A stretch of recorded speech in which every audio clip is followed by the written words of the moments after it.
जय जगन्नाथ। राज्यभित्तिक संगठन association of Twitter activist सभापति मु विस्मय मिश्र सरकार को एतिक निवेदन करुच्ची जे ट्विटर जो आमे कहूचे बा एक्स जनित जो समस्या लोक माने निजर समाधान करिया पे सरकार को ट्वीट करचंदी ताकू जदी सरकार गुरुत्व नै थांते ताहले आज एफएम कॉलेज रे समयश्री भलिया भौणींकर अवस्था केबे भी एपरि हेइ न थांदा बा सरकार को लोक असंतोष बा समालोचना शिकार कर न थांदे। आमे अनुरोध करचु विरोधी नुह आमे युव शक्ति हेइ सरकारंकर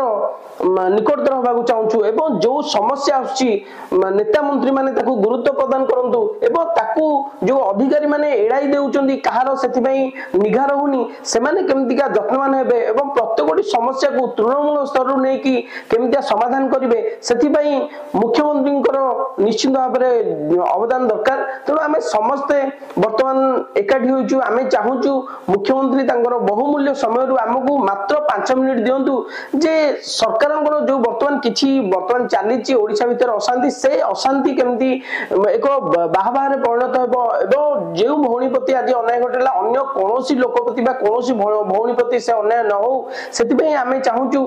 जे समस्या केमितिया तार समाधान हेबो तार एक सरल उपाय ट्वीट माध्यम रे हेइ परिबो एवं जो सरकार चाहूचंदी लोकंकर समस्या पई करूचंदी हमरो जनसुनानी करूचंदी जनसुनानी प्रकृत रे कोन जने लोक मुख्यमंत्री को पाखु पहुंचबा एते सहज आमे 2 दिन हम चेष्टा करछु मुख्यमंत्री सहित ए जोगाजोग करिया पे आमे पहुंची पारनु जहा कि मुख्यमंत्री को खबर जाई पारनी। तो जनसुनानी अपेक्षा वर्तमान जेतोळे आमे देखुचे डिजिटल जुग चलीची डिजिटल जुग रे डिजिटल समस्या को गुरुत्व देबा पई एक सरल उपाय केमितिया हेइ परिबो एवं शासक शासित मध्यले केमितिया दूरता कमिबो सेथि पई समस्त टीम मैटर सदस्य चाहूछु आमे जिला स्तरीय एवं राज्य स्तरीय जो माने अछंती कर्मी से माने मुख्यमंत्री सहित बहुमूल्य समय एक साक्षात्कार एवं आमे आशा विश्वास रखुछु निश्चय मुख्यमंत्री आम कथा सुनिबे। जय जगन्नाथ अपेक्षा रहिलु। जय जगन्नाथ।